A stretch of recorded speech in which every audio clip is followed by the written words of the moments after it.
Hello दोस्तों। आज से हम शुरू कर रहे हैं सीसीएस कंडक्ट रूल्स 1964 की कंप्लीट सीरीज। ये इस सीरीज का फर्स्ट पार्ट होने वाला है। अगर आप सेंट्रल गवर्नमेंट एम्प्लॉय हैं, डिपार्टमेंटल एग्जामिनेशन की प्रिपरेशन कर रहे हैं या गवर्नमेंट सर्विस रूल्स को प्रैक्टिकली समझना चाहते हैं तो ये सीरीज आपके लिए बहुत हेल्पफुल होने वाली है। मेरा ऑब्जेक्टिव है कि आपको रूल रटनी ना पड़े, बल्कि हर रूल का कॉन्सेप्ट क्लियर हो जाए और कम से कम समय में मैक्सिमम इंफॉर्मेशन कवर हो सके। तो चलिए शुरू करते हैं।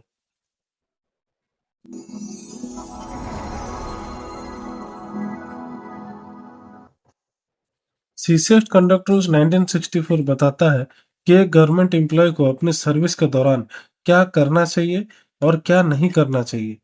जैसे ऑफिस में बिहेवियर कैसा होना चाहिए, पब्लिक के साथ कैसा कंडक्ट होना चाहिए, पॉलिटिकल एक्टिविटीज में कितनी पार्टिसिपेशन अलाउड है, मीडिया से कब बात कर सकते हैं, गिफ्ट कब एक्सेप्ट कर सकते हैं, प्राइवेट बिजनेस कर सकते हैं या नहीं, प्रॉपर्टी की इंफॉर्मेशन कब देनी होती है और कॉन्फिडेंशियल इंफॉर्मेशन को कैसे प्रोटेक्ट करना है।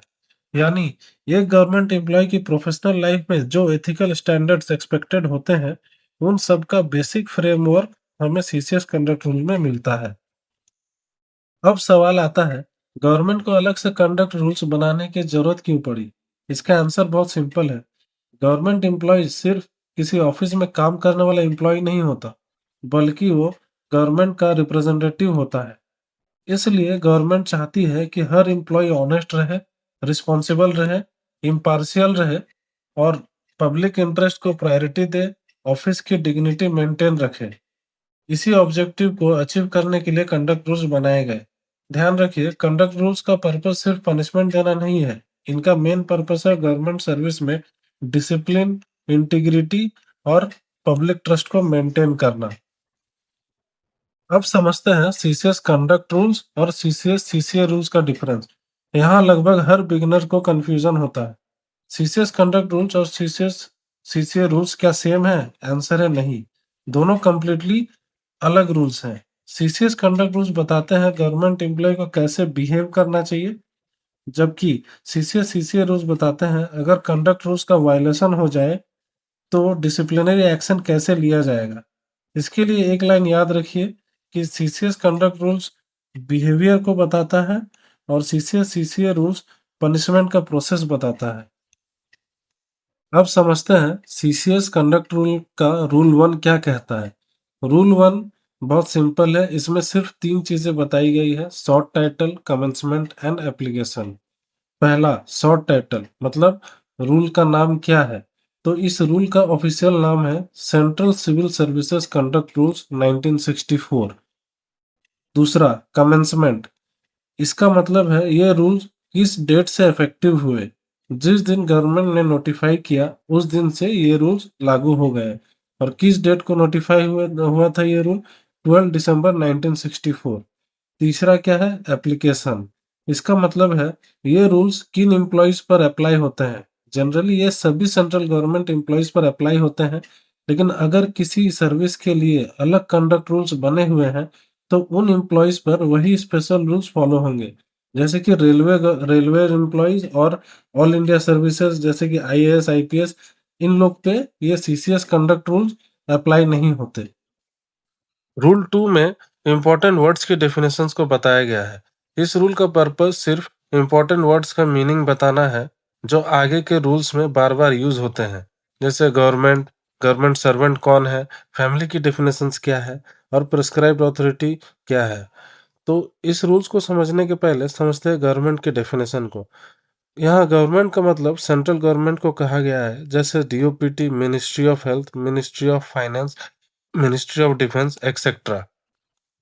अब समझते हैं गवर्नमेंट सर्वेंट कौन है। जो पर्सन सेंट्रल गवर्नमेंट की सर्विस में है और जिसके ऊपर सीसीएस कंडक्ट रूल्स अप्लाई होते हैं, वो गवर्नमेंट सर्वेंट है। अगर आप एम, सेंट्रल सेक्रेटरीट, इनकम टैक्स या सीपीडब्ल्यूडी या किसी सेंट्रल गवर्नमेंट डिपार्टमेंट में काम करते हैं और सीसीएस कंडक्ट रूल्स एप्लीकेबल है वहाँ, तो आप गवर्नमेंट सर्वेंट है। तो ये है गवर्नमेंट सर्वेंट का डेफिनेशन। नेक्स्ट समझते हैं फैमिली की डेफिनेशंस को। फैमिली की डेफिनेशन में अक्सर लोग समझते हैं हस्बैंड, वाइफ और चिल्ड्रन आते हैं, बट ऐसा नहीं है। रूल के हिसाब से फैमिली में जनरली शामिल होते हैं husband wife son daughter step सन स्टेप डॉटर डिपेंडेंट पेरेंट्स और अन्य डिपेंडेंट फैमिली मेंबर्स जो रूल में मेंशन है। ये डेफिनेशन बहुत इंपॉर्टेंट है क्योंकि बाद में आने वाले रूल्स जैसे प्रॉपर्टी रिटर्न्स के रूल्स, गिफ्ट और परमिशन वाले रूल्स में फैमिली वर्ड बार बार आते हैं। अब समझते हैं प्रेस्क्राइब्ड अथॉरिटी की डेफिनेशन। प्रेस्क्राइब्ड अथॉरिटी वो कॉम्पिटेंट अथॉरिटी है जिसे गवर्नमेंट ने किसी पर्टिकुलर रूल के लिए पावर दी है। एग्जाम्पल, अगर किसी एम्प्लॉय को प्रॉपर्टी परचेज की इंटीमेशन देनी हो या गिफ्ट रिसीव करना हो, प्राइवेट एम्प्लॉयमेंट की परमिशन लेनी हो, तो अप्रूवल या इंफॉर्मेशन प्रेस्क्राइब्ड अथॉरिटी को ही दी जाएगी। इसके अलावा रैंडमली किसी और सीनियर ऑफिसर से परमिशन नहीं लिया जा सकता। हर रूल्स के लिए, हर काम के लिए एक प्रेस्क्राइब्ड अथॉरिटी को पावर दिया गया है, तो ये याद रखिएगा। तो दोस्तों, आज के इस पार्ट 1 में हमने सीसीएस कंडक्ट टूल्स 1964 का इंट्रोडक्शन और रूल 1 और रूल 2 को डिटेल में समझा है। रूल 3 इस रूल्स का सबसे इम्पोर्टेंट और काफ़ी लेंदी रूल है। जैसे रूल 3 में रूल 3.1, रूल 3.2 और रूल 3A, 3B, 3C, ये सारी चीज़ों को डिटेल में समझेंगे नेक्स्ट पार्ट में, पार्ट 2 में। अगर इसी वीडियो में कवर करते तो वीडियो बहुत लंबा हो जाता, इसलिए रूल 3 को हम पार्ट 2 में डिटेल के साथ एग्जांपल और इजी एक्सप्लेनेशन के थ्रू समझेंगे। अगर आज का वीडियो आपको हेल्पफुल लगा हो तो वीडियो को लाइक और शेयर जरूर कीजिए। और अगर आपने अभी तक ऑफिस रूल गाइड चैनल को सब्सक्राइब नहीं किया है तो सब्सक्राइब करके बेल आइकन भी प्रेस कर दीजिए ताकि पार्ट 2 अपलोड होते ही आपको नोटिफिकेशन सबसे पहले मिल सके। मिलते हैं पार्ट 2 में, तब तक के लिए धन्यवाद।